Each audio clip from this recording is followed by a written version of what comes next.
자, 오늘 말씀 고린도전서 16장. 이제 고린도전서를 마지막으로 이제 마감하는 날이 바로 오늘입니다.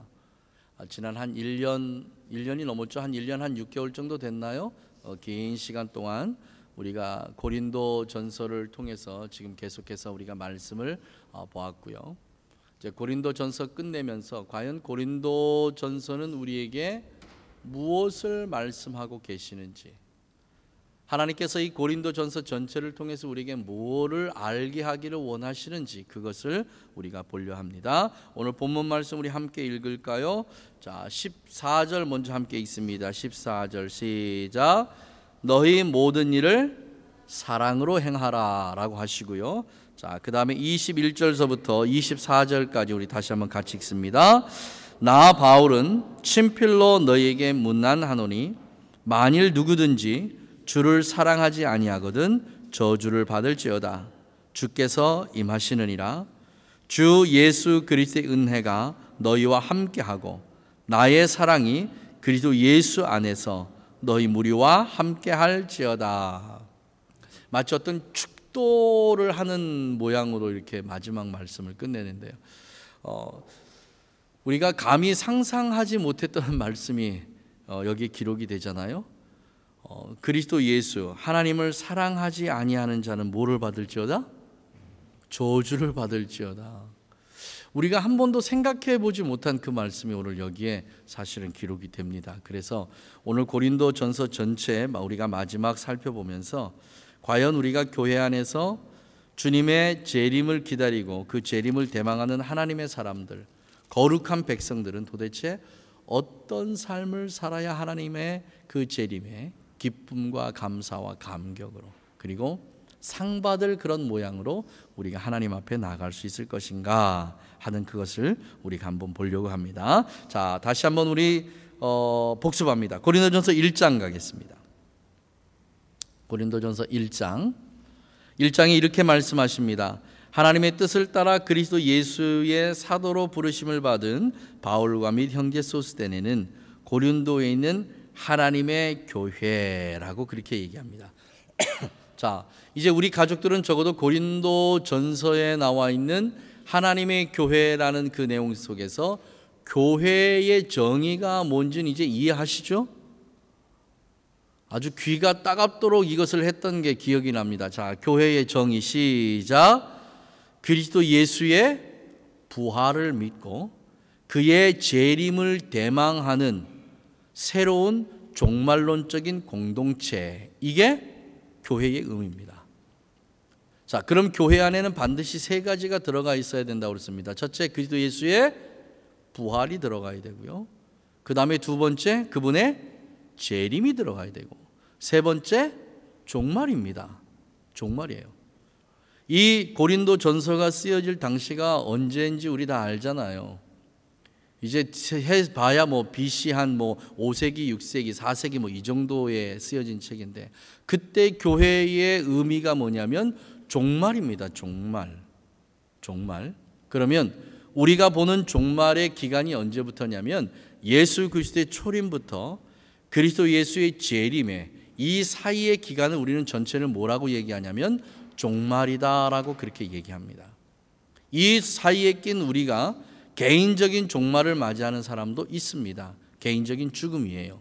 하지만 성경이 얘기하는 전체적인 종말을 얘기할 때는 그리스도 예수의 초림과 그분의 재림, 이 사이의 기간을 우리가 통칭해서 종말 기간이다라고 그렇게 얘기합니다. 그런데 이 사이가 왜 이렇게 어렵고 힘드냐는 거예요. 예수님께서는 십자가에서 이미 사단의 모든 권세들을 다 파하셨습니다.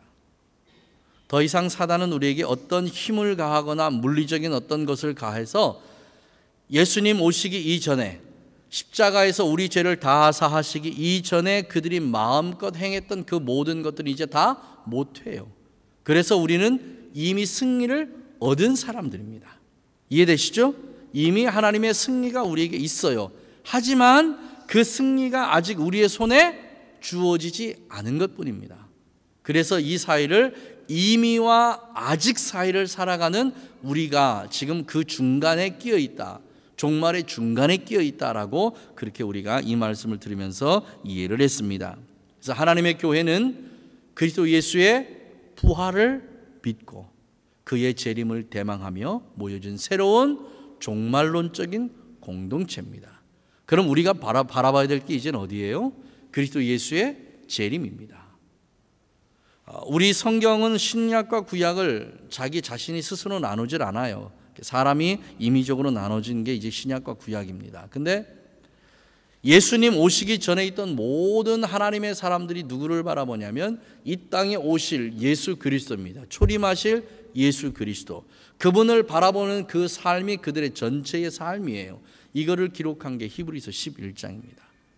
그것이 지나고 나서 예수 그리스도가 이 땅에 오셔서 십자가에서 죽으시고 다시 부활하시고 승천하셔서 지금 하나님의 보좌 우편에 앉아 계시면서 그의 재림을 기다리십니다.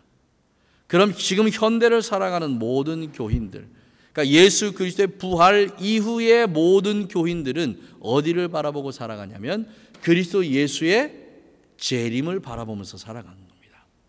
예수님이 오시기 전까지는 초림을 바라보면서 살아갔다면 예수님이 오시고 난 이후에부터는 예수 그리스도의 재림을 바라보면서 살아가는 삶입니다. 그러니까 그리스도인들은 이러나 저러나 오직 누구만을 바라본다? 예수 그리스도만을 바라보는 삶을 살아가는 게 그리스도인입니다. 세상의 그 어떤 것을 바라보는 것이 아니고 주님이 어떻게 생각하실까? 주님이라면 어떻게 하실까? 주님이라면 우리의 마음속에 늘 항상 예수님의 생각을 품고 살아가는 사람들이 그리스도인입니다. 이것을 잊지 않았으면 좋겠습니다. 내 생각대로 내 임의대로 하는 것이 아니고 주님이라면 어떻게 하실 것인가? 지금 이 상황에서 예수님이라면 이 상황을 어떻게 하실 것인가? 이것을 먼저 생각하는 것이 바로 그리스도인의 삶입니다. 하나님은 이것을 원하시고요. 자, 이것을 끊임없이 훈련해 나가는 것이 바로 교회입니다. 자, 고린도에 있는 하나님의 교회, 곧 그리스도 예수 안에서 첫째는 거룩하여지고 두 번째는 성도라 부르심을 입은 자들과 세 번째는 그리스도 예수, 주 예수 그리스도의 이름을 부르는 모든 자들입니다. 모든 자들. 자, 그러면 교회 안에 속해 있는 모든 사람들은 이 세 가지를 행해야 됩니다. 첫째, 그리스도 예수 안에서 거룩해지는 훈련을 끊임없이 해야 되는 게 교인들입니다. 만약에 그리스도의 재림을 기다리는 그의 재림을 기다리는 종말론적인 삶을 살아가는 그리스도인들이라면요, 이 거룩에 대해서 굉장히 심각하게 생각해야 됩니다. 거룩을 잃어버리는 순간 우리는 모든 것을 다 잃어버리는 것과 똑같습니다. 그래서 이 거룩에 대한 이 부분을 우리는 정말 깊이 있게 생각해야 됩니다. 거룩은 이론과 논리가 아니고 삶 그 자체입니다. 삶이에요. 하나님께서 거룩하라 말씀하실 때는 우리의 삶을 돌아봐야 됩니다. 내 삶이 정말 어떤 삶인가? 고린도 교회에 있는 그 교회 교인들은요, 철저하게 이방인들입니다. 이방인들처럼 살았던 사람입니다. 이제 뒤에 우리가 듣겠지만 그런 삶을 살았던 그 사람들이 그 삶을 다 정리하는 겁니다. 다 정리하는. 이전 것은 지나갔으니 보라 새 것이 되었도다. 로마서 12장부터의 삶을 살아가는 게 바로 거룩한 우리의 삶입니다. 그래서 하나님께서 고린도 교회에 원하시는 가장 큰 원함이 뭐냐면 너희들이 이방인으로 있던 삶입니다. 이 말씀을 지금 현대 우리가 있는 말씀으로 고칩니다. 성령이 너에게 임하시기 전까지, 성령으로 본 어게인 하기 전까지, 성령으로 거듭나기 전까지 너희들이 살았던 그 삶은 완벽하게 다 정리하고 지금부터는 그리스도 예수 안에서 그분이 원하시는 그 삶을 살아가는 거예요. 그 삶이 무슨 삶이라고요? 거룩한 삶입니다. 거룩한 삶이에요. 그런데 사단은 우리가 이 거룩한 삶을 살아가지 못하도록 항상 우리를 참소합니다. 이게 우리를 힘들게 해요, 사실은. 어때요? 여러분 성령 안에서 다 거듭나셨잖아요? 네, 다 거듭난 걸 믿습니다. 그렇게 거듭난 삶을 살아가는데 예전에 여러분들이 싫어하던 모든 행위적인 걸 다 이젠 안 합니까? 다 안 해요? 나는 화 안 낸다. 어떤 일이 있어도 화 한 번도 안 낸다. 이런 분 계세요? 나는 어떤 일이 있어도 나는 무슨 일이 있어도 나는 그냥 오직 사랑만 하고 산다. 이런 분이 있습니까? 내 마음에 미움이란 없다. 성령으로 거듭난 이후부터 내 마음에 미움이란 존재하지 않는다. 이런 분 계세요? 없잖아요. 그런데 사단은 늘 이걸 가지고 공격을 해요. 여러분, 거룩은 단 한순간에 탁 뭔가 돼서 이루어지는 게 아니고 끊임없이 지속적으로 이어지는 훈련 가운데 이루어지는 일이 바로 거룩입니다. 그래서 교회 안에 들어있는 모든 하나님의 사람들은 이전 것을 벗어버리기 위해서 끊임없이 훈련하고 또 연습해야 되는 게 바로 우리가 맡은 사명입니다. 그 다음에 두 번째는 뭐라고 얘기하십니까? 성도라 부르심을 입은 자들이에요. 구별됐습니다. 이제는 구별된 사람들입니다. 세상 사람들과는 구별된 사람들이에요. 이제 세상 사람들이 살아가는 사람처럼 살면 안 된다 그 말이에요. 우리의 시민권은 어디에 있다고 그랬습니까? 하늘에 있다고 그랬습니다. 그럼 하늘나라의 시민권을 가진 하늘나라의 사람처럼 살아야 되는 게 성도의 삶입니다. 성도의 삶이에요. 지금 이 두 가지가 계속 맞물리잖아요. 그죠? 어떻게 맞물려요? 우리의 삶을 지금 계속 얘기하고 있잖아요. 우리의 이 모든 삶이 변화되고 바뀌어야 되는 걸 얘기하고 계시잖아요.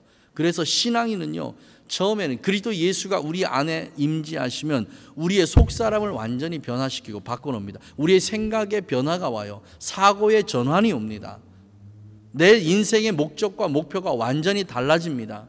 그전에 내 삶이 돈을 모으는 삶, 출세하는 삶, 이런 삶이었다면 이제 그리스도 예수의 영으로 우리 안에 계신 성령이 내 안에서 나를 통치하시면서부터는 무슨 삶으로 변하냐면, 어떻게 하면 내가 하나님을 기뻐할 것인가, 내가 어떻게 하면 하나님의 영광을 위해서 살아갈 것인가, 어떻게 하면 나를 통해서 하나님의 영광이 세상에 드러날 것인가, 모든 생각과 삶의 구조가 하나님 중심으로 바뀝니다.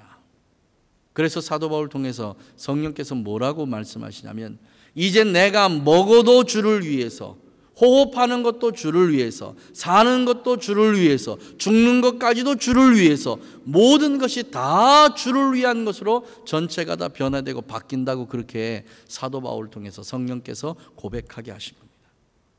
자, 여러분의 삶은 세상과 점점 멀어지고 있나요? 세상하고 멀어지고 있습니까? 여러분의 생각이 세상으로 향합니까? 그리스도 예수를 향하고 있습니까? 끊임없이 훈련하는 거예요. 오늘은 그게 안 됐다 할지라도 내일 아침엔 다시 시작하는 거예요. 지금 현재는 내가 이것이 안 됐다 할지라도 1분 전까지 안 됐다 할지라도 지금 또 다시 시작하는 겁니다. 하나님은 우리가 끊임없이 이것을 새롭게 훈련하기를 원하세요. 근데 사단은 이것을 끊임없이 막습니다. 거봐, 안 되잖아. 그러니까 포기해. 너는 어쩔 수 없어. 너는 할 수 없어. 라고 자꾸 우리를 참소해요. 그러나 성령은 이렇게 말씀하십니다. 자, 다시 한번 해보자. 다시 한번 해보자. 네가 지금은 넘어졌을지 모르지만 네가 다시 한번 시작하면 더 강해질 수 있어. 다시 한번 시작해보자. 이것이 성령께서 우리에게 주시는 위로와 평안과 격려와 이런 것들입니다.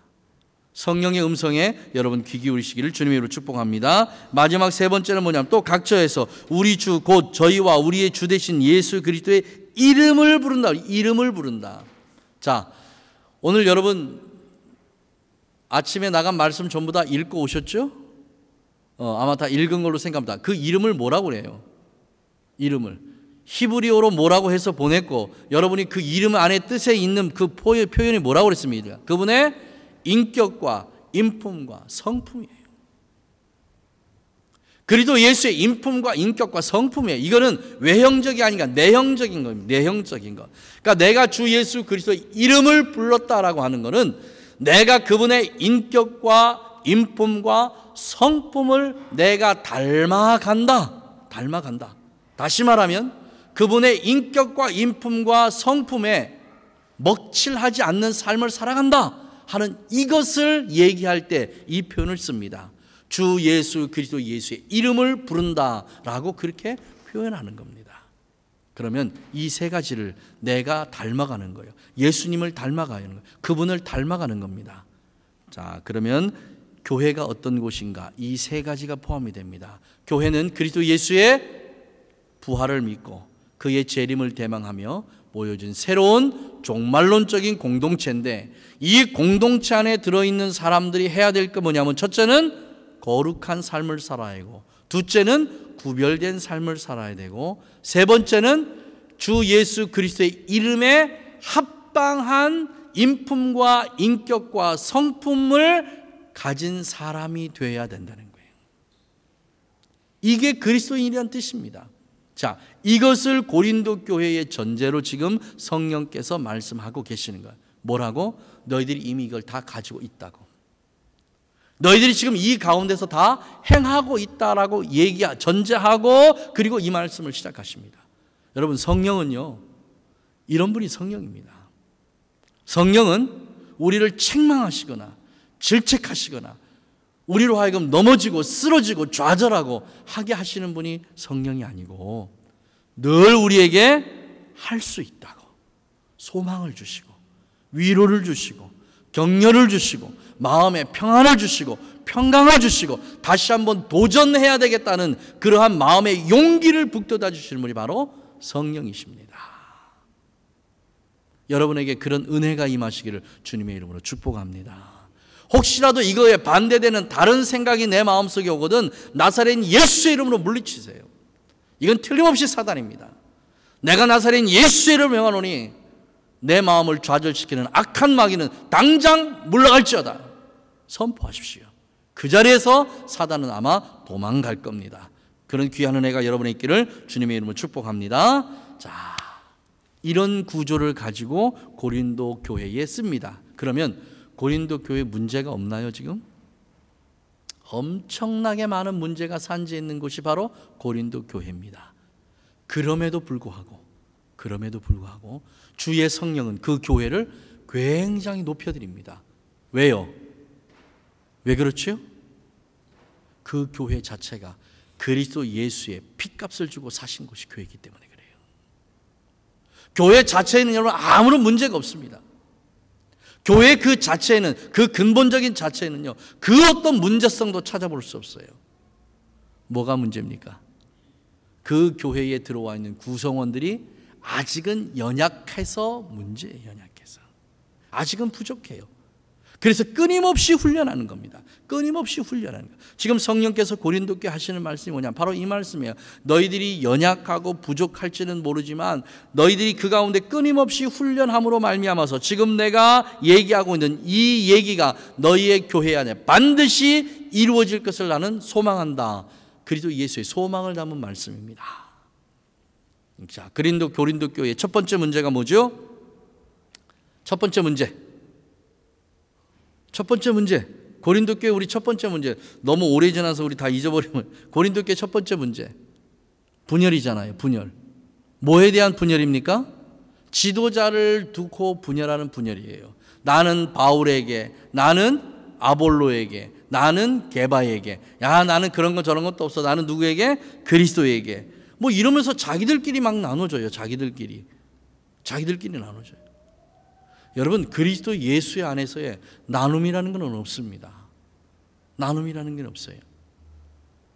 그 나눔을 시작한다는 그 자체가 이 교회에 사단이 들어와서요, 교회를 사분오열시키는 거예요. 여러분, 우리의 마음은 절대 나눠져서는 안 됩니다. 우리의 마음이 세상을 향해서 나눠지고 우리의 마음이 하나님을 향해서 두 마음이 될 수가 없어요. 예수님 그렇게 말씀하시잖아요. 돈과 나를 겸하여 섬기지 못한다고 말씀하시잖아요. 어떻게 우리의 마음이 둘로 나눕니까? 둘로 나눠질 수가 없어요. 없습니다. 벌써 내 마음이 둘로 나눠진다고 생각하면 아하, 이게 벌써 문제가 생겼구나라고 생각해야 돼요. 사도 바울 얼마나 위대한 하나님의 사도입니까? 아볼로요? 사도 바울 못지않게 굉장히 위대한 사도입니다. 베드로요? 예수님의 수제자입니다. 얼마나 대단합니까? 이런 분들이 나눌 게 뭐가 있습니까? 그런데 이 나눔을 누가 나누기 시작해요? 교회 안에 구성원들이 나누기 시작합니다. 여러분, 정말 조심해야 돼요. 너무너무 조심해야 됩니다. 내가 누구가 좋아도 그냥 입으로 표현하지 말고 여러분 마음으로만 담고 계세요. 마음으로만. 나중에 이제 우리 교회가 주님의 은혜로 많이 부흥하고 성장하면 뭐 400명도 되고 4,000명도 되고 뭐 그럴 줄 누가 압니까? 아무도 아멘 안 하네. 그때 교회 안에 이제 뭐 목사님들도 여러분 많이 계실 거고 뭐 전도사님들도 여러분 많이 계실 거예요. 그때 여러분 조심해야 될 게 뭐냐면요. 나는 그 목사님 중에 어떤 목사님이 좋아. 나는 목사님들 중에 어떤 목사님이 좋아. 이런 얘기 절대 하지 말라 그 말이에요. 하나님이 원하는 내용이 아닙니다. 그 내용은. 나에게는 그게 좋아 보일지 모르지만 성령은 그걸 원하시질 않아요. 우리를 이 교회에 보내주신 이유가 뭐냐면 그리스도 예수를 교회의 머리로 해서 우리는 각 지체예요. 지체입니다. 그 지체들이 원활하게 돌아갈 때 온전한 하나의 몸을 이루는 거예요. 한번 여러분 생각해 보십시오. 나는 오른쪽 눈은 좋은데 왼쪽 눈은 싫어. 나는 왼쪽 눈은 싫어. 왼쪽 눈은 싫어. 자꾸 이렇게 생각을 한번 해보십시오. 그럼 왼쪽 눈이 좋겠어요? 여러분 스스로 여러분의 몸을 나누는 거예요. 나는 오른손은 정말 좋은데 왼손은 쓸모없는 것 같아. 왼손은 왜 붙어 있는지 몰라. 왼손 버려버렸으면 좋겠어. 버려집니까? 이런 거하고 똑같은 거예요. 하나님 원치 않으세요. 우리 몸 이 자체를 얼마나 소중하게 여겨야 되는지 모릅니다. 너무너무 소중해요. 제가 간혹 제 통풍이 걸려서 좀 이렇게 쩔뚝쩔뚝 거리고 갈 때가 있잖아요. 그렇다고 엄지발가락 잘라내면 통풍 안 생깁니까? 엄지발가락 잘라낸다고 뭐 아픔이 없어집니까? 바보 되는 거잖아요. 장애인 되는 거잖아요. 똑같은 일이에요. 사랑하시는 우리 가족 여러분, 하나님의 은혜는 하나로 자꾸 모으는 거예요. 누군가가 여기서 이탈하려고 할 때 그를 데려다가 하나로 자꾸 만드는 거예요. 하나가 되기 위해서 애쓰고 힘쓰는 거예요. 이게 하나님께서 우리에게 원하시는 겁니다. 고린도 교회의 첫 번째 문제는 뭐냐면요, 내가 좋으면 좋은 대로 마음에 담아야 되는데 그걸 마음에 담지 못하고 입으로 털어내버린 게 문제예요. 그러니까 그 털어낸 그것 때문에 좋아하는 사람들끼리 모여. 여러분, 사람들이 모여서 좋은 결과가 나는 적은 단 한 번도 없습니다. 하나님 세 분이 모이시면 좋은 결과가 나요. 그런데 사람들이 많이 모여서는요, 좋은 결과 안 납니다. 안 나요. 바울을 좋아하는 사람들이 다 모였어요. 그렇다고 그 사람들이 바울을 좋아한다고 그 사람들이 하나가 됩니까? 안 됩니다. 그 가운데 내에서도 또 갈림이 있어요. 또 나눔이 또 생겨요. 하나님 그거 원치 않으시는 거예요. 사랑하는 우리 가족 여러분, 꼭 명심하시길 주님의 이름으로 부탁합니다. 누가 좋더라도 마음으로만 담고 계세요. 마음으로만.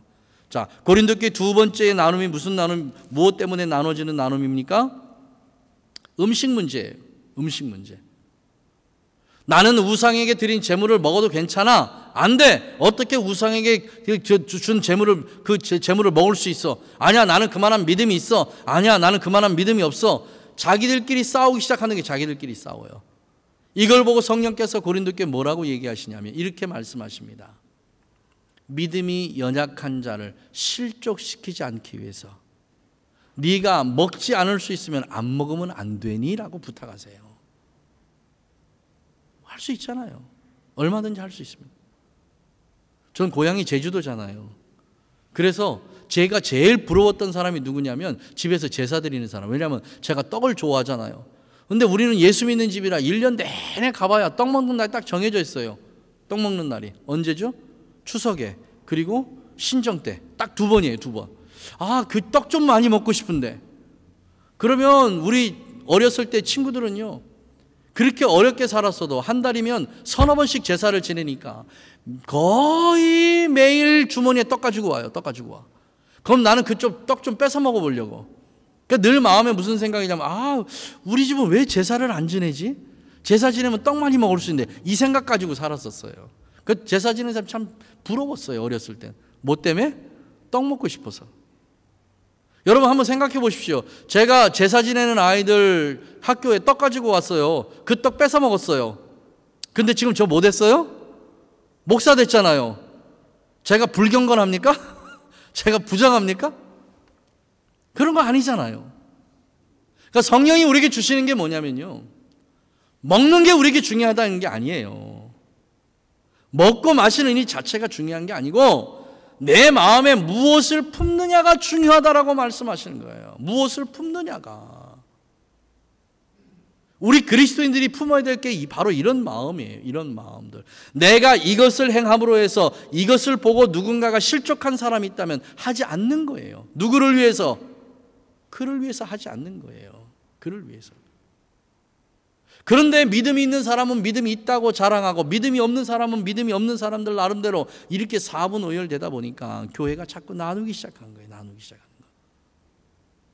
혹시라도 누군가가 저기 집사님, 네, 집사님이 끼고 온 그 다이아몬드 반지 때문에 제가 예배 때마다 자꾸 마음이 걸려요. 그럼 다이아몬드 반지 빼고 교회 오는 거예요. 빼고 오는 거예요. 너무 쉬워요. 너무 쉬워요. 누군가가 와서 집사님 교회 올 때마다 집사님 벤츠 타고 와서 제가 그것 때문에 마음이 좀 그래요. 그러면 걸어오는 거예요. 못할 게 뭐가 있어요. 못할 게. 쉽잖아요. 너무 쉬워요. 그런 것 가지고 싸우지 말라 그 말이에요. 그런 것 가지고 마음이 나뉘지 말라 그 말이에요. 교회에 가장 중요한 건 뭐냐면 한 마음과 한 뜻이 돼서 한 하나님을 바라보는 이 자체가 우리에게 중요한 거지, 우리가 먹고 입고 타고 다니고 쓰고 이런 자체가 우리에게 중요한 게 아니다 그 말입니다. 자, 세 번째 고린도 교회 나눔이 있어요. 나누어짐이 있습니다. 무엇 때문에 나누어지죠? 이건 정말 아이러니한 문제예요. 은사 때문에 나누어집니다. 하나님의 은사 때문에요. 하나님의 은사는 그 교회를 더 강력하게 하나로 묶는 힘, 하나게 되게 하기 위해서 주신 게 은사예요. 그 교회에 큰 하나님의 일을 하라고 하나님의 능력 주시는 게 은사인데, 이 은사가 고린도 교회에 얼마나 풍성하게 풀어졌는지 모릅니다. 그런데 그것 때문에 문제가 생긴 거예요. 그것 때문에. 나는 방언을 하는데 저 사람은 방언을 못해. 한동안 그런 적이 있었습니다. 방언을 못하면 구원받지 못한 거라고. 그래가지고 교회 안에서 열심은 있고 교회에 뭐 헌신하고 뭐 이런 분들이요, 나는 방언을 못 받았으니까 나는 구원을 못 받은 건가, 뭐 이런 때가 있었어요. 교회 흐름의 속에서 그런 때가 한번 있었습니다. 걱정하지 마십시오. 방언과 구원은 관계없습니다. 방언을 하면 은혜로운 거고요, 방언을 안 해도 은혜로운 겁니다. 예언의 은사가 얼마나 많이 풀어졌는지 모릅니다. 여러분, 예언을 못 받으면 구원 못 받은 겁니까? 예언 못하면 천국 못 갑니까? 예언 못하면 신앙생활 못하는 겁니까? 그런 거 아니잖아요. 그것 말고 다른 은사들을 하나님께서 나에게 주신 게 너무너무나 많아요. 본인이 그거를 깨닫고 알지 못할 뿐이지 하나님께서는 우리 모두에게 필요한 모든 은사를 다 주셨습니다. 주셨어요. 그걸 모르면 성령님께 구하세요. 성령님, 나에게 주신 게 어떤 은사인데요, 그 은사를 좀 주세요. 은사를. 그 은사가 뭔지 알려주세요. 그래서 그 은사를 마음껏 하나님의 영광을 위해서 사용할 수 있도록. 지금 제가 뭐라고 얘기합니까? 하나님의 영광을 위해서 사용할 수 있도록 해요. 하나님께서 주신 모든 은사들은 하나님의 영광을 위해서 쓰여지는 게 은사의 가장 기본입니다. 자랑하라고 주는 게 아니에요. 내가 예언을 한다고 자랑하고 다니는 게 아니고요, 내가 병 고치는 은사가 있다고 자랑하라고 다니는 게 아니에요. 내가 예언을 하고 병을 고치고 방언을 하고 하는 이 모든 것들은 다 무엇을 위해서? 하나님의 영광을 위해서 행해지는 일들이에요. 하나님의 영광만을 위해서. 그런데 이 고린도 교회는 이 은사가 충만하게 퍼지고 나서 나는 이 은사가 있어 하고, 이게 마치 자기 것인 것 마냥, 이게 나한테서 나타나는 것인 것 마냥 그렇게 자랑하다 보니까 이 고린도 교회가 사분오열되기 시작합니다. 그 다음에 네 번째로요, 고린도 교회 분열의 네 번째가 뭐냐면 사랑의 문제를 잘못 이해해서 문제가 생기는 거예요. 고린도 교회에 적혀있는 말씀이니까 부끄럽지만 솔직하게 우리가 얘기할게요. 자기 아버지의 첩이에요. 첩. 그 첩을 그 집에 그 아들이 같이 데리고 같이 사는 거예요. 같이 사는 거. 이런 것을 교회에서 보면서도 교회가 이거를 우리 사랑으로 덮읍시다 하고 덮어나가는 거예요. 이게 가능합니까? 이 문제, 음행 문제. 너희들이 그 전에 다 해결한 문제인데도 불구하고, 교회 안에서 이게 다시 행하여지는 문제인데도 불구하고 왜, 무엇 때문에 그거를 사랑이라는 목록하에 이걸 감싸고 있느냐, 제발 좀 그러지 마라 라고 한 게 성령이 하신 말씀입니다. 성령께서요. 교회에 일어나는 모든 문제들은 우리의 생각과 우리의 방법대로 해서는 안 돼요. 성경이 이것을 어떻게 바라보고 있는지 이거를 정확하게 보고 성경이 원하는 방식대로, 성령께서 원하는 방식대로 이것을 이렇게 풀어나가야 됩니다. 자, 우리 찾아볼게요. 고린도전서 5장 11절부터. 고린도전서 5장 11절부터 봅니다. 읽습니다. 시작. 이제 내가 너에게 쓴 것은 만일 어떤 형제라 일컫는 자가 음행하거나 탐남하거나 우상숭배하거나 후욕하거나 술취하거나 토색하거든 뭐 하지도 말고, 사귀지도 말고, 뭐도 하지 말고, 함께 밥도 먹지 말고. 그리고 나서 13절 시작. 외인들은 하나님이 판단하시려니와 이 악한 사람은 너희 중에서 내어. 성경이 이 사람을 뭐라고 표현합니까? 악한 사람이라고 표현하잖아요. 악한 사람이라고. 그렇게 하면 안 된다는 것을 알면서도 하는 것을 악한 것이라고 표현합니다. 이게 죄인 것인 줄 알면서도 하는 것을 악하다고 표현을 해요. 이걸 하면 안 된다고 했음에도 불구하고 마음에 작심하고 이것을 행하는 걸 성경은 악하다고 표현합니다. 이런 사람 뭐 하라고요? 교회에서 쫓아내라고 얘기하시잖아요. 이럴 때 우리는 어떻게 반응해야 되죠? 그래서 제가 이걸 이렇게 설명을 한 적이 있습니다. 어떤 목자가 이렇게 가다 보니까 늑대 한 마리가 병이 들어서 있어요. 그래서 늑대를 데리고 왔습니다. 잘 치료해 줬어요. 잘 치료해 주는데 이 목자는 이제 양을 키우는 사람이에요. 근데 저녁만 되면 이 늑대가 슬그머니 나갔다가 들어오고 슬그머니 나갔다 들어와요. 그 나갔다 들어갈 때마다 양이 한 마리씩 없어져. 양이 한 마리씩. 그 목자가 생각하기에 이게 무슨 문제가 있긴 있는 것 같은데 하고 나중에 보니까 이 늑대가 저녁이 되면 양우리로 들어가서 양들하고 같이 이렇게 지내다가 그냥 목을 콱 물어서 양을 그냥 잡아먹고 또 들어오는 거예요. 그래서 목자가 이 양을, 이 늑대를 이제 밖에서 이제 처리를 하려고 가지고 오는데 이거를 못하게 누가 막냐면요, 양들이 막아요. 양들이. 그래서 목자가 양들에게 물어, 왜 이 늑대를 못 죽이게 하는데? 라고 물으니까 양들이, 그래도 우리하고 지금껏 같이 있었는데.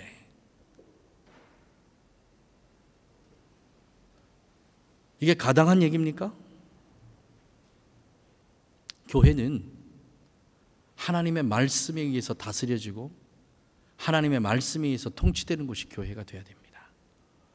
우리 사람들의 감정이나 사람들의 동정이 통하는 곳이 교회가 아니에요. 고린도 교회가 역사적으로 하나님께서 말씀하신 이 말씀을요, 자기들의 감정으로 그리고 자기들의 이성으로 이 하나님의 말씀을 교회 안에 그대로 적용하다가 결국 이 교회가 지금은요 폐허가 됐습니다. 폐허가요. 교회는 절대적으로 하나님의 말씀이 아니면 그 어떤 것들도 교회가 통치되거나 다스림을 당해서는 안 됩니다. 교회는 오직 한 가지의 법, 한 가지의 법, 하나님의 말씀, 그 외에는 교회를 다스리는 법이 더 이상 있어서는 안 됩니다.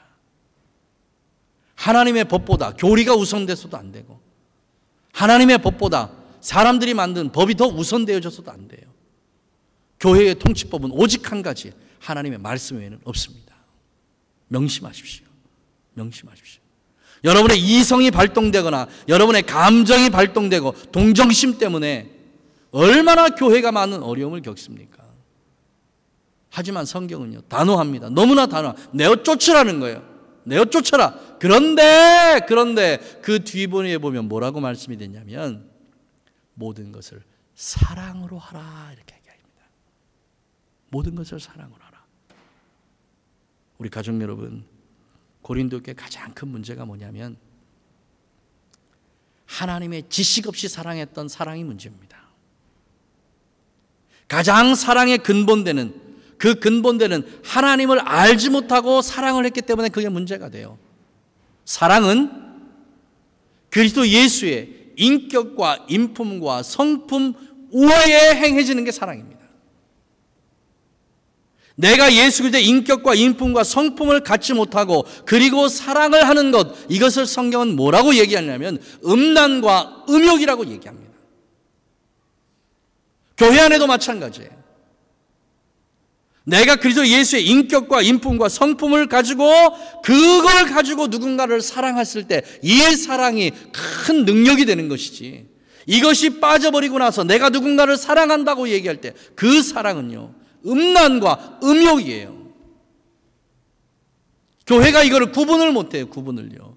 내가 진짜 뭐를 해야 되는지, 어떤 사랑을 해야 되는지, 어떤 사랑 위에, 무엇 위에 내 사랑이 기초가 돼서 이 사랑을 해야 하나님의 영광이 드러나고 교회가 평강과 평안을 찾을 것인지, 이것을 옆으로 밀어놔 버리고요. 저 사람은 나하고 친하니까, 저 사람은 나하고 가까우니까, 또는 저 사람은 내가 미워하니까, 저 사람은 내가 싫으니까, 내 개인적인 감정으로요 이 모든 것을 처리하려고 들어요. 절대 안 됩니다. 절대 안 돼요. 자, 오늘 본문 말씀으로 다시 돌아갑니다. 15절. 형제들아. 자, 14절. 형제들아, 너희 모든 일을 무엇으로 해라? 사랑으로 행하라고 얘기합니다. 사랑이에요. 자, 사랑은 뭐가 돼 있어야 된다고요? 그리스도 예수의 인격과 인품과 성품을 담고 하는 게 사랑입니다. 그게 빠지면 사랑 아니에요. 그래서 고린도전서 13장을 사랑장이라고 얘기하는 이유가 뭐냐면 그 안에 있는 내용을 하나하나 골라내서 여러분 자신에게 한번 대입해 보십시오. 그게 나에게 있는 게 단 한 가지라도 있는가? 고린도 13장에 나와 있는 모든 사랑의 조목조목은요 그리스도 예수의 인격과 인품과 성품을 담아내야 할 수 있는 게 바로 그 사랑이에요. 그거 아니면 못합니다. 우리가 온전한 사랑을 하고 싶으면 먼저 우리가 그리스도 예수를 닮아야 돼요. 닮아야 돼. 그분을 닮아가려고 열심히 노력하고 애쓰고 힘써야 됩니다. 그런 가운데 자연스럽게 나오는 게 뭐냐면 사랑이에요. 사랑은 억지로 나오는 게 아니에요. 너무나 자연스러운 거예요. 자, 다시 한번 봅니다. 22절. 만일 누구든지 주를 사랑하지 아니하거든 그는 저주를 받을지어다라고 얘기합니다.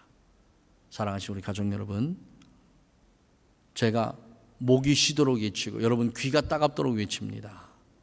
우리 하나님 죽도록 사랑합시다라고 그렇게 외칩니다. 여러분 사랑하십시오. 하나님 사랑하십시오. 하나님을 사랑하는 것이 그 저주로부터 벗어나는 큰 길입니다. 하나님 사랑하십시오. 그냥 말로만 사랑하지 말고 내가 정말 하나님을 어떻게 사랑해야 될 것인가, 내가 하나님을 사랑할 수 있는 방법들이 무엇인가, 고린도전서에 나와 있는 이 방법을요 다 반대로 하면 돼요. 고린도전서에 나타난 모든 문제를 전부 다 반대로 행하면 정말 하나님을 사랑하는 일들이 됩니다. 너무 쉬워요. 너무 쉽습니다. 사랑은요 우리의 입술에 있는 게 아니에요. 사랑은 행함에 있습니다. 사랑은 행함에 있어요. 하나님이 세상을 이처럼 사랑하사 하고 하나님의 그 사랑이 하나님의 입술에만 있었다면 어떻게 예수 그리스도를 이 땅에 보내실 수 있었겠습니까? 사랑은 우리의 말에 있는 게 아니라 우리의 삶에 있습니다. 삶으로 사랑하는 거예요. 그래서 교회는 우리가 1장에서 봤듯이 교회는 거룩한 하나님의 사람들, 교회는 구별된 하나님의 사람들이 함께 모여서 하나님 그 이름을 먹칠하지 않고 그분의 인품과 인격과 성품 그것을 열심히 닮아가는 사람들의 모임을 교회 공동체라 얘기했습니다. 그래서 교회 공동체는 무슨 공동체? 사랑 공동체라 얘기하는 거예요. 사랑하시는 우리 가족 여러분, 오늘은 비록 이게 잘 안 된다 할지라도 우리 끊임없이 노력합시다. 그리고 끊임없이 애씁시다. 내 마음에 오늘은 비록 미움의 마음이 들었다 할지라도 지금 이 순간에 다시 한번 내 마음에 미움을 몰아내고 정말 하나님께서 그를 사랑하셨듯이 나도 그를 사랑해야지. 하나님이 이 세상을 이렇게 사랑하셨는데 나도 그를 정말 사랑해야지. 그렇게 사랑하면서 우리의 마음속에 미움과 원망과 시비와 불평과 불만 다 몰아내고 우리 안에 그리스도 예수의 인격과 인품과 성품을 담아내는 그런 온전한 사랑의 사람, 하나님의 사랑의 사람이 되기를 주님의 이름으로 축복합니다. 기도하겠습니다. 하나님, 감사합니다. 우리가 하나님의 사랑을 온전하게 담기에는 아직도 부족하고 연약한 것들이 너무 많이 있지만, 그러나 주님, 오늘 우리에게 주신 그 말씀처럼 우리가 그리스도 예수의 인격과 인품과 성품을 닮아 하나님만을 사랑하는 그런 온전한 하나님의 자녀가 되고 싶습니다. 이것이 우리의 열망이고 우리의 갈망이고 우리의 바람이고 또한 하나님의 뜻인 줄 믿사오니 주님, 이 일을 잘 이루어 나갈 수 있도록 우리에게 하나님의 은혜와 사랑으로 덧입혀 주시옵소서. 우리 가족들을 사랑하시는 줄 믿사옵고 예수님의 이름으로 축복하고 기도하옵나이다. 아멘. 아멘.